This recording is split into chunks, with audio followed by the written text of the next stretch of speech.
Okay, welcome to our third and probably most exciting day of 8.3. This is day 3. We're going to finally discuss Damov's theorem. But first we have to segue into it. Okay, the first thing I'd like you to do is to consider the number,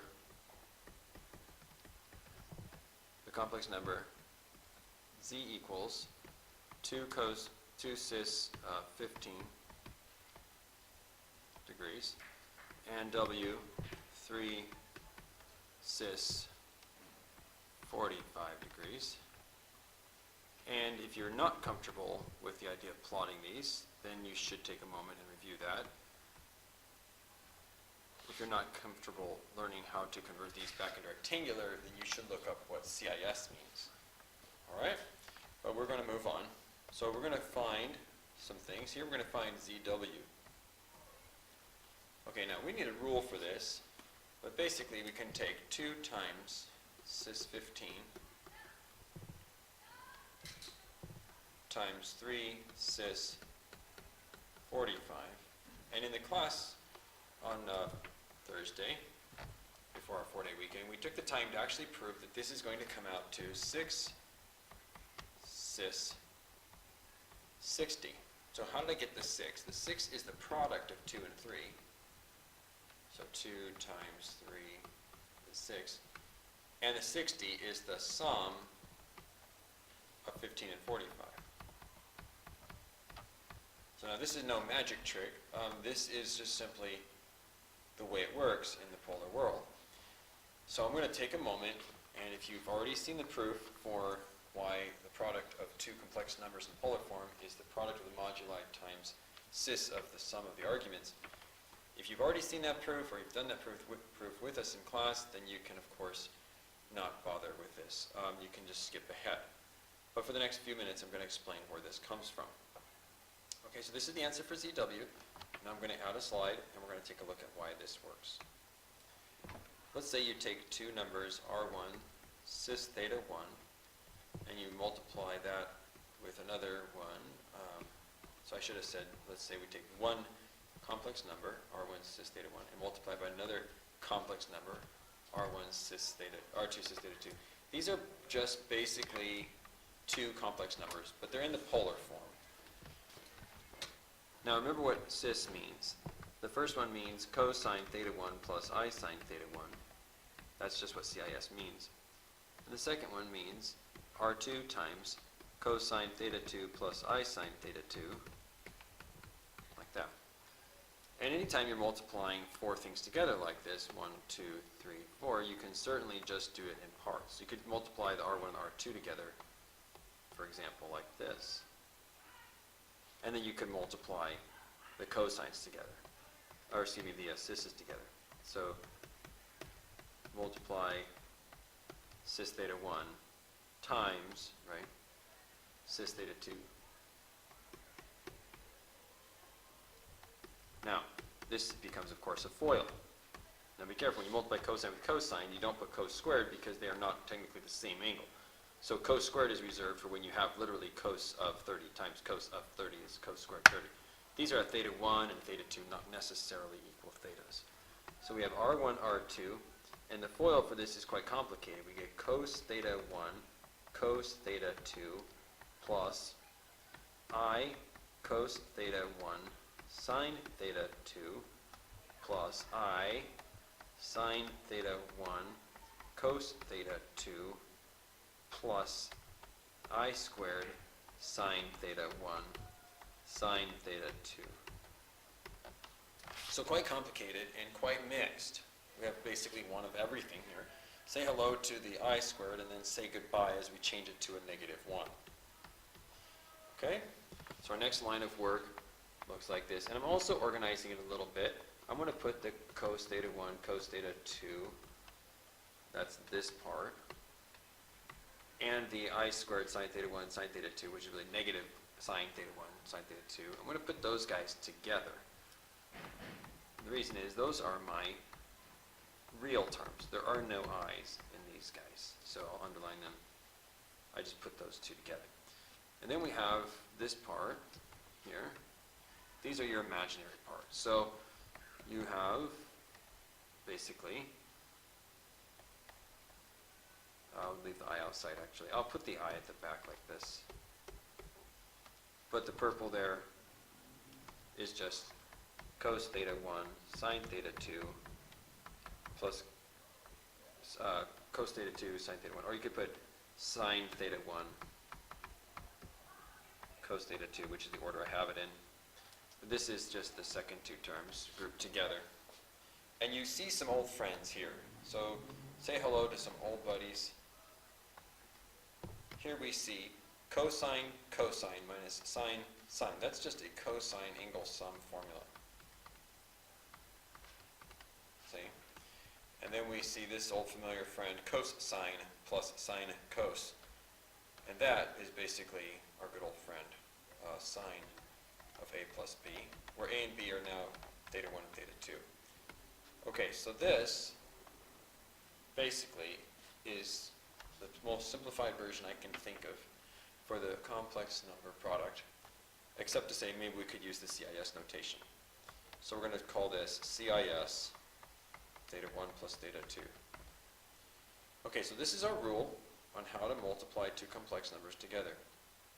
Now, you should take it upon yourself to show that when you divide R1 cis theta 1 and R2 cis theta 2, instead of getting a product of moduli, we get a quotient, and instead of getting a sum of arguments, we get a difference. This is actually not that hard to prove. I'll give you a hint. You start, this should say CIS, sorry, I'll color that because it was a mistake. You should take this upon yourself to prove this. So let me kind of get you sort of started on it. You could start this proof off by just simply rewriting what the left side means. So you'd write cos theta 1 plus I sine theta 1 over R2, which is cosine theta 2 plus I sine theta 2, right? And you wouldn't touch the right side at all. It's like proving an identity. You're not going to touch both sides. You're going to touch one side. So you just rewrote the left side. Same thing we did on the previous proof, except this time is one over the other. Okay, and you can even just not even count this as a step, just erase right here and put in a big fat dot. Here is your R1 over R2. So you already have the modulus thing figured out. You can see that the complex numbers in ratio form a ratio of moduli. So the goal now is to show that this is cis of theta 1 minus theta 2. So what's going on there?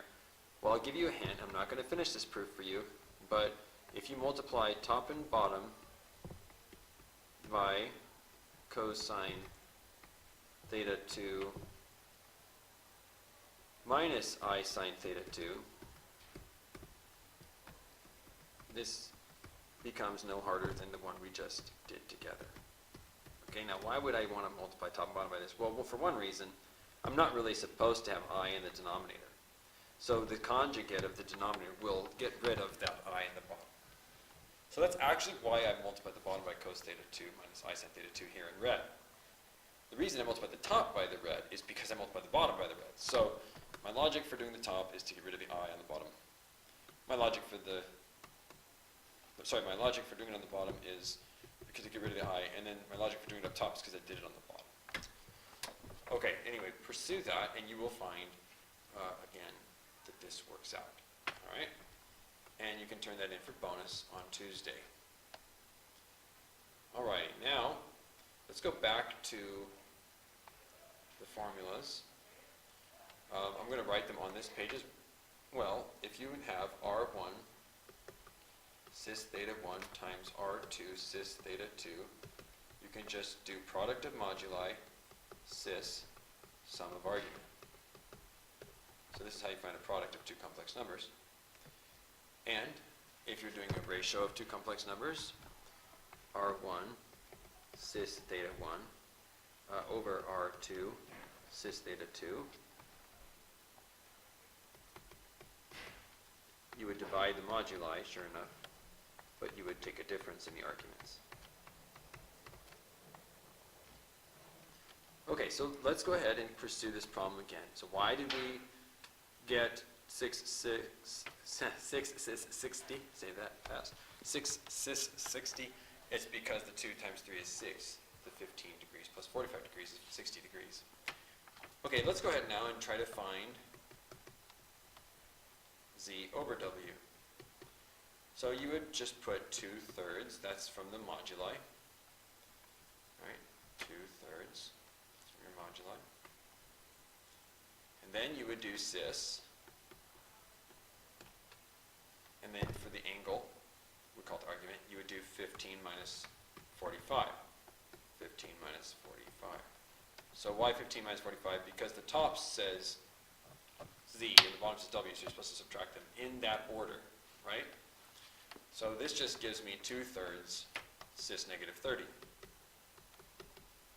Now you'll notice that one of the rules of the game, according to the inventor of this branch of mathematics, z over w has to be written as a positive modulus and a positive argument between 0 and 360. So you really should not have a negative 30 here. You should really try to make that between 0 and 360. So let's just add 360. There's no consequence to the sines or cosines involved in cis, and we just get 330. This is the way it's preferably written. There you have it. Okay, now let's find w over z. This is just going to be sort of the reciprocal idea. We're going to do 3 over 2 this time, and this time subtract 45 minus 15. So don't try to reciprocate your previous answer. Just redo the problem following the rule on the left in purple. So this just gives me 3/2 cis 30 degrees. Okay? All right, the next one is sort of a segue into the newest principle. Okay, and that is find w squared, find w cubed, find w to the n. Okay, if you want to find w squared, then you have to understand what it means. It just simply means what is 3 cis 45 times 3 cis 45, right? So you just basically multiply the 3's and get 9, add the 45's and get 90. This one's kind of fun to put into rectangular form. If you write it as 9 cos 90 plus I sine 90. Actually, it's kind of a good thing to do whenever you have a special angle like 90s and 30s and 330s. I just really haven't been doing it, but sometimes we might want to put those into rectangular form. Anyway, let's move on. Let's go ahead and find w cubed now. So this is like w squared times w, right? So you could just take your previous answer, 9 cis 90, and multiply again by 3 cis 45. Well, you're going to get 27 for the modulus. You're just multiplying the two moduli. And then cis, and since you're adding the two angles 90 and 45, you end up getting 135. So the answer is 27 cis 135. Okay, now there would have been a little bit faster way to do this. You could have done this same problem, I'll redo it in red, thinking of it as w times w times w. And since it's 3 cis 45 times 3 cis 45 times 3 cis 45, you could have thought of it as 3 times 3 times 3, which is 27. And 45 plus 45 plus 45, which is 135. In other words, 45 times 3. So now I'd like you to pause the video and write a formula for w to the n. Okay, are you back? So this is going to be 3 to the n cis 45n. We have n multiples of 3 all multiplied together, n factors of 3, excuse me. That's called 3 to the n, abbreviation for repetitive multiplication is an exponent. And 45 plus 45 plus 45 plus 45. If there are n of these addends, we have the number 45n for an argument. And this is basically what De Moivre's theorem says. Okay, so De Moivre said something very profound. Here's what he said. De Moivre said that if you want to find a complex number raised to an nth power, you need only take its modulus and raise it to the nth power. When it comes to the argument, you're going to multiply it by n. This is the same conclusion you came to a minute ago when you found w to the nth power. Okay?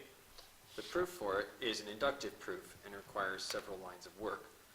if we have time after we learn 11.4, which is proof by induction, we'll use this as one example of a multiplication induction proof. So it'll be kind of an interesting one. It used to be a state standard that you had to know the proof for this. But basically you kind of came up with the idea yourself on the last problem. Okay, now let's go ahead and use it. So let's say that you were given the number z equals 2 plus 2i, and you were asked to find, let's say, the 12th power. So let z equal 2 plus 2i, find z to the 12th. Now last year, a couple years ago, I had a student who took 2 plus 2i and literally raised it to the 12th power by multiplying it against itself 12 times. They gave up and got it wrong.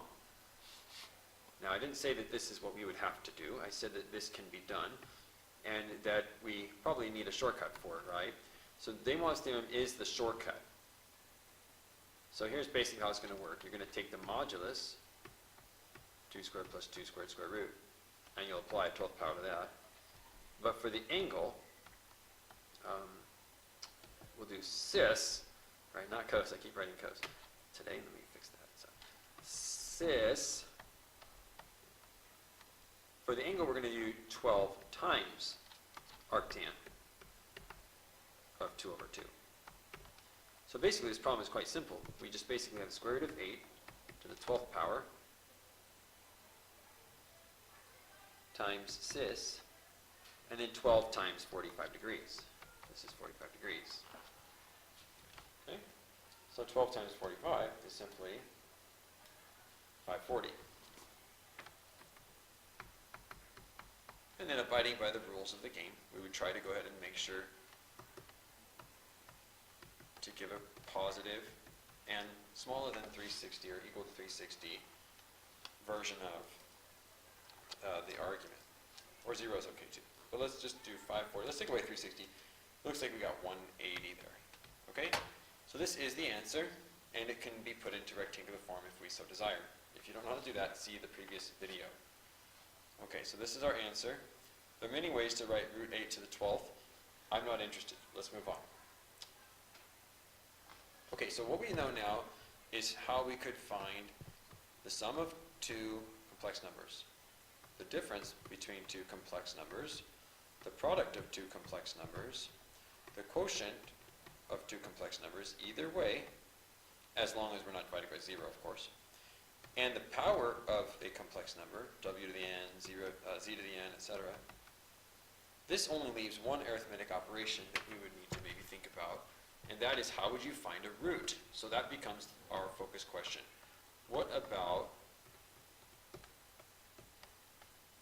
the roots of z? For example, how would you find, let's say you had 2 plus 2i, how would you find the fifth root of it? Is there such an answer? Is there only one answer? These are always important questions in mathematics. Well, it turns out there are answers to this. In fact, there are 5 answers to this, so it is not only meaningful, but there's more than one number whose fifth power is 2 plus 2i. Okay, now typically we don't write our work like this. We would write our work like this. Here's z to the fifth. Now find z. Okay? All right. So let's take a look at this equation. Z to the fifth is 2 plus 2i on the next page. Z to the fifth is 2 plus 2i. I am having a hard time imagining multiplying something against itself to make this 2 plus 2i. Even if I put this in polar form, I'm having a very difficult time understanding what z would be. I just can't quite visualize it. But I could do a 1/5 power on each side. So if you do a 1/5 power, you could follow De Moivre's theorem. And by the way, De Moivre's theorem has been extended to include rational powers, not just integer powers. You would first apply the 1/5 power to the modulus. So it would literally be square root of 8 to the 1/5. I don't know why I wrote 1/10. Maybe because it's the same as 8 to the 1/10. Anyway, it's square root of 8 to the 1/5. Sorry about that. And then for the argument, you would multiply this in. Remember, you multiply by n is a fifth, 1/5. So you just get 9 degrees That's just 1/5 of 45. Now this is just one answer. And you know how in mathematics, if you have like z squared equals 16, there's actually two answers to that, 4 and -4. Well, in this case, we were doing a z to the 5th problem, and there are actually 5 answers, not one. This is the first of 5, but we can use it to construct the other 4. So we don't have to like start over anything. We know there are 5 answers. Okay, so just take 360 divided by 5, and that gives us 72. Okay, then you're going to add 72 to that 9, okay, to get your next answer. So you can just call this the first answer if you like. The next answer is square root of 18 1/5 cis, and then you're going to add 72. So the answer is going to be 81. Then you're going to add 72 degrees again. So the third answer is root 8 to the 1/5 cis 153. And then you're going to add 72 again.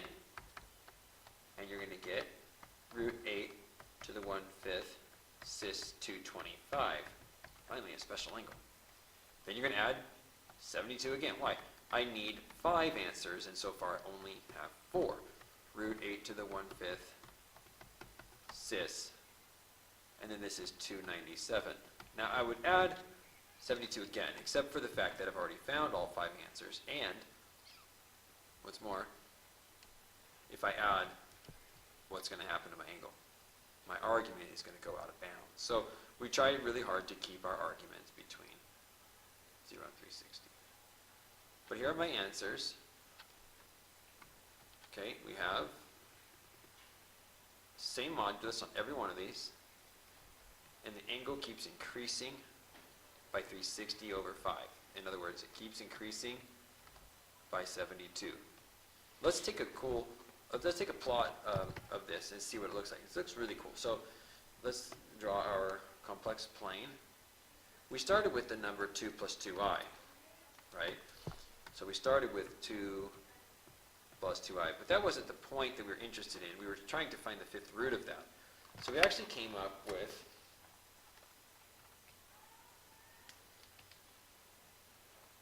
for modulus, we got root 8 to the 1/5. Now I just typed that into my calculator, and that gave me 1.23, okay? So this is about 1.23. And for an argument, we got 9. So 1.23 cis 9 is right here. 1.23 cis 9 degrees is right there. Now if you take that point and you construct a circle, okay,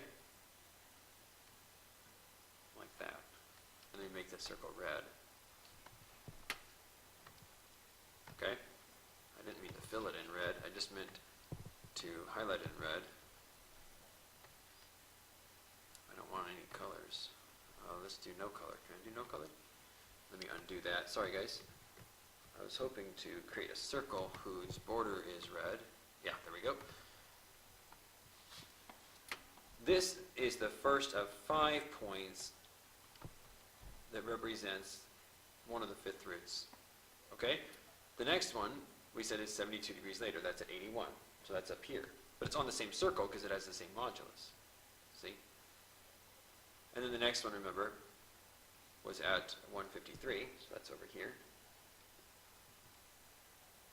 Followed by, and then I had 225 and 297. So 225 and 297. So what you're looking at is sort of a wheel diagram. Okay? And these are the 5 5th roots of this green point 2 plus 2i. These are the 5 5th roots. What a cool thing. Now, how do you check your work? How do you know you did it right? Check this out. This is really cool. So, assuming your answer is correct, you should be able to go through and take 5th powers of all these answers. Okay, so you can slap a 5th power on all of these answers, and it should bring you back to the original. So if you do a 5th power on the first answer, you're going to get rad 8 for the modulus and 45 degrees for the argument. if you do a fifth power in the second answer, now we're on this 81 degrees version, okay? If you do the fifth power, this is going to become rad 8, and this is going to become 405. Now 405 is coterminal with 45, you see? So this too is rad 8 cos 45, or cis 45, excuse me. Then we can go on and do this one. Fifth power of this makes rad 8. Multiplying this by 5 gives me 765. Why is that important? 765 is coterminal with 45 degrees.